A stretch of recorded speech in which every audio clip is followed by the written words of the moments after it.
Saints, sages, and saviors, the law of service. The spirit of love, which is manifested as a perfect and rounded life, is the crown of being and the supreme end of knowledge upon this earth. The measure of a man's truth is the measure of his love, and truth is far removed from him whose life is not governed by love.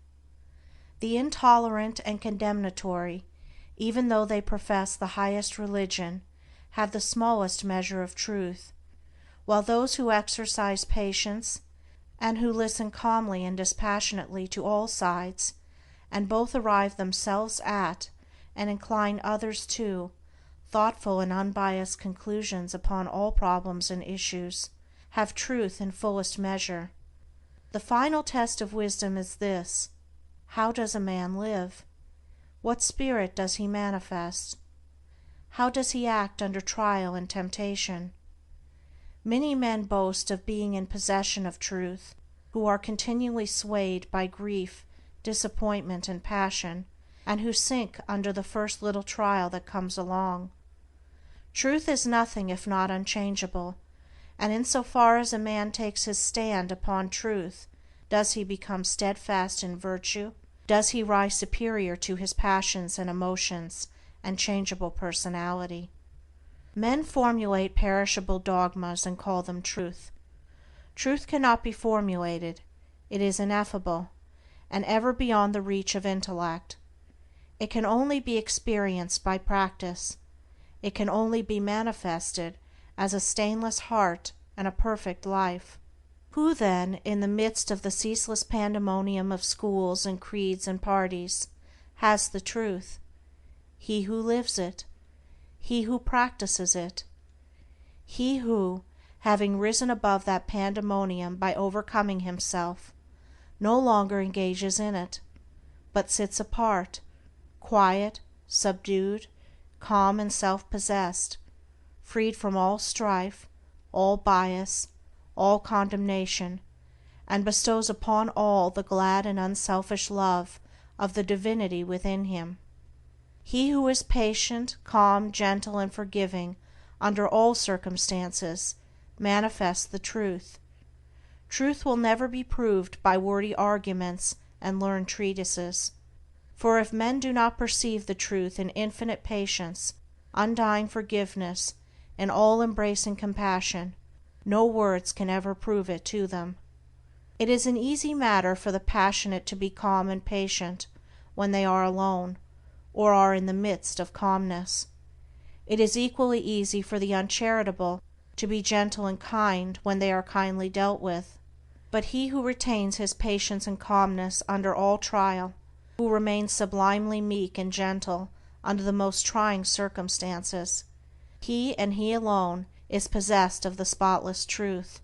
And this is so because such lofty virtues belong to the divine, and can only be manifested by one who has attained to the highest wisdom, who has relinquished his passionate and self-seeking nature, who has realized the supreme and unchangeable law, and has brought himself into harmony with it. Let men, therefore, cease from vain and passionate arguments about truth, and let them think and say and do those things which make for harmony, peace, love, and goodwill. Let them practice heart virtue, and search humbly and diligently for the truth which frees the soul from all error and sin, and from all that blights the human heart, and that darkens, as with unending night, the pathway of the wandering souls of earth. There is one great all-embracing law which is the foundation and cause of the universe, the law of love. It has been called by many names in various countries and at various times, but behind all its names the same unalterable law may be discovered by the eye of truth. Names, religions, personalities pass away, but the law of love remains. To become possessed of a knowledge of this law, to enter into conscious harmony with it, is to become immortal, invincible, indestructible. It is because of the effort of the soul to realize this law that men come again and again to live, to suffer, and to die, and when realized, suffering ceases, personality is dispersed, and the fleshly life and death are destroyed, for consciousness becomes one with the eternal. The law is absolutely impersonal, and its highest manifested expression is that of service. When the purified heart has realized truth, it is then called upon to make the last, the greatest and holiest sacrifice, the sacrifice of the well-earned enjoyment of truth. It is by virtue of this sacrifice that the divinely emancipated soul comes to dwell among men, clothed with a body of flesh, content to dwell among the lowliest and least, and to be esteemed the servant of all mankind. That sublime humility which is manifested by the world's saviors is the seal of Godhead, and he who has annihilated the personality and become a living, visible manifestation of the impersonal, eternal, boundless Spirit of Love is alone singled out as worthy to receive the unstinted worship of posterity. He only who succeeds in humbling himself with that divine humility which is not only the extinction of self, but is also the pouring out upon the spirit of unselfish love, is exalted above measure, and given spiritual dominion in the hearts of mankind.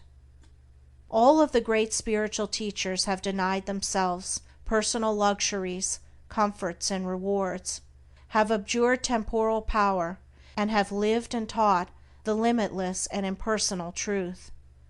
Compare their lives and teachings, and you will find the same simplicity, the same self-sacrifice, the same humility, love, and peace, both lived and preached by them. They taught the same eternal principles, the realization of which destroys all evil. Those who have been hailed and worshipped as the saviors of mankind are manifestations of the great impersonal law, and being such, were free from passion and prejudice, and having no opinions, and no special letter of doctrine to preach and defend, they never sought to convert and to proselytize. Living in the highest goodness, the supreme perfection, their sole object was to uplift mankind by manifesting that goodness in thought, word, and deed. They stand between man the personal and God the impersonal, and serve as exemplary types for the salvation of self-enslaved mankind. Men who are immersed in self, and who cannot comprehend the goodness that is absolutely impersonal, deny divinity to all saviors except their own, and thus introduce personal hatred and doctrinal controversy, and while defending their own particular views with passion, look upon each other as being heathens or infidels, and so render null and void, as far as their lives are concerned, the unselfish beauty and holy grandeur of the lives and teachings of their own masters. Truth cannot be limited, it can never be the special prerogative of any man, school, or nation, and when personality steps in, truth is lost. The glory alike of the saint, the sage, and the savior is this, that he has realized the most profound lowliness, the most sublime unselfishness, having given up all, even his own personality. All his works are holy and enduring, for they are freed from every taint of self. He gives, yet never thinks of receiving. He works without regretting the past or anticipating the future, and never looks for reward. When the farmer has tilled and dressed his land and put in the seed, he knows that he has done all that he can possibly do, and that now he must trust to the elements, and wait patiently for the course of time to bring about the harvest, and that no amount of expectancy on his part will affect the result. Even so, he who has realized truth goes forth as a sower of the seeds of goodness, purity, love, and peace, without expectancy, and never looking for results, knowing that there is the great overruling law which brings about its own harvest in due time, and which is alike the source of preservation and destruction.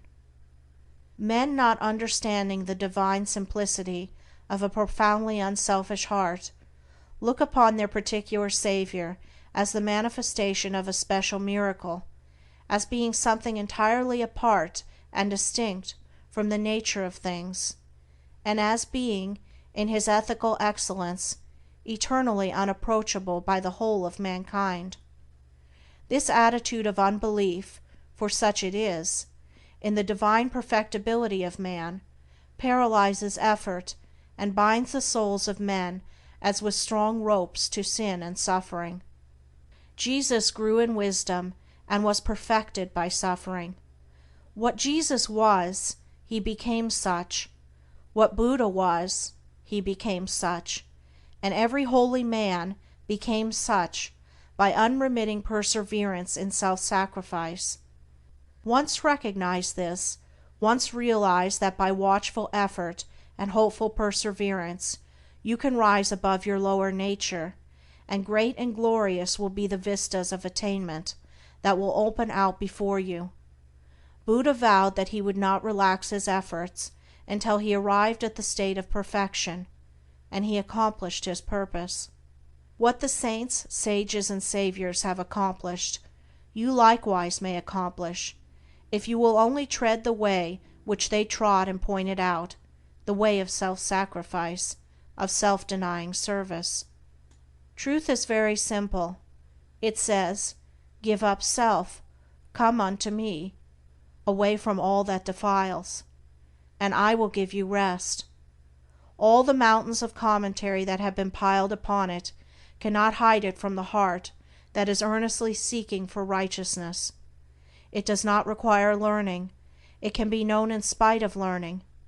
Disguised under many forms by erring self-seeking men, the beautiful simplicity and clear transparency of truth remains unaltered and undimmed, and the unselfish heart enters into it and partakes of its shining radiance.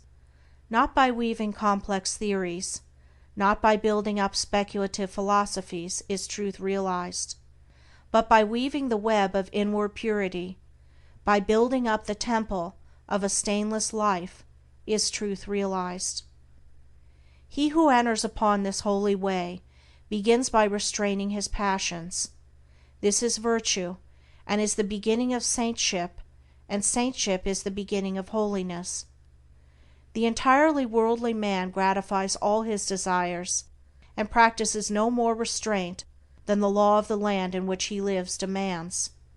The virtuous man restrains his passions.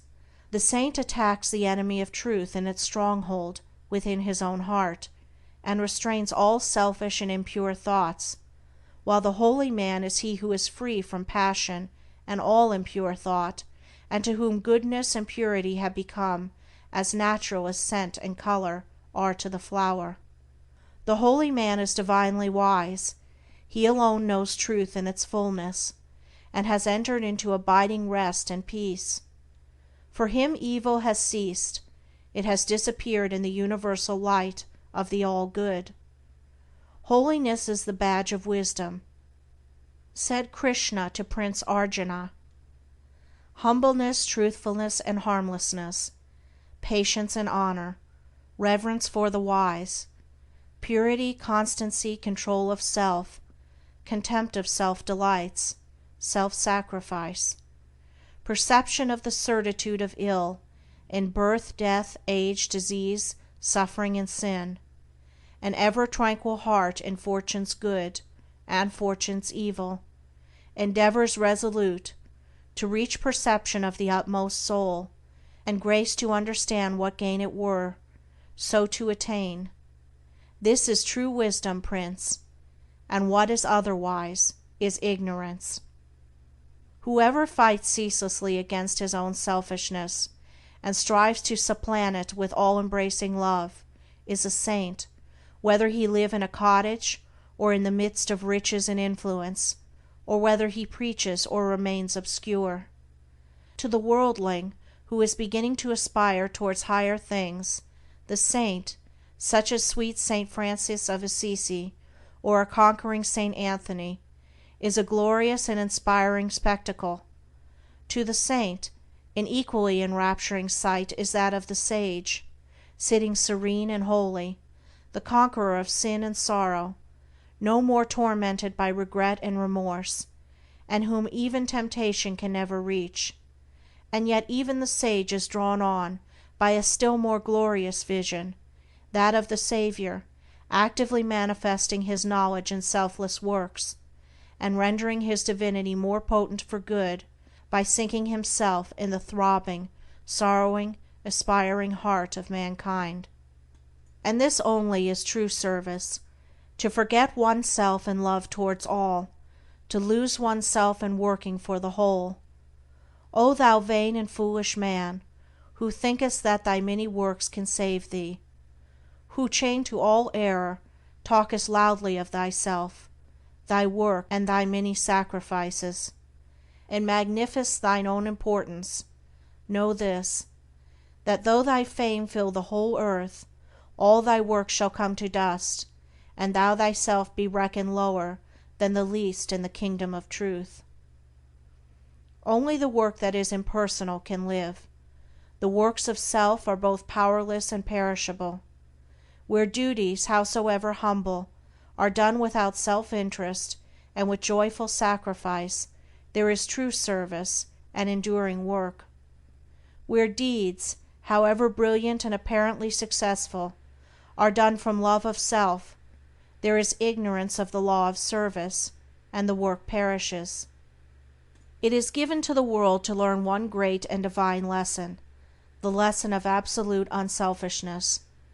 The saints, sages, and saviors of all time are they who have submitted themselves to this task, and have learned and lived it. All the scriptures of the world are framed to teach this one lesson. All the great teachers reiterate it. It is too simple for the world, which, scorning it, stumbles along in the complex ways of selfishness. A pure heart is the end of all religion and the beginning of divinity. To search for this righteousness is to walk the way of truth and peace, and he who enters this way will soon perceive that immortality which is independent of birth and death, and will realize that in divine economy of the universe the humblest effort is not lost. The divinity of a Krishna, a Gautama, or a Jesus is the crowning glory of self-abnegation, the end of the soul's pilgrimage in matter and mortality, and the world will not have finished its long journey until every soul has become as these, and has entered into the blissful realization of its own divinity. Great glory crowns the heights of hope, by arduous struggle won. Bright honor rounds the hoary head that mighty works hath done. Fair riches come to him who strives in ways of golden gain, and fame enshrines his name who works with genius glowing brain.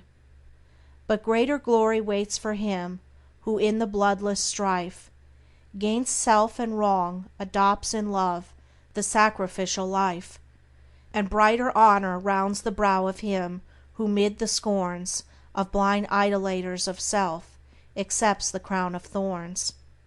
And fairer, purer riches come to him who greatly strives to walk in ways of love and truth to sweeten human lives. And he who serveth well mankind exchanges fleeting fame for light eternal, joy and peace, and robes of heavenly flame.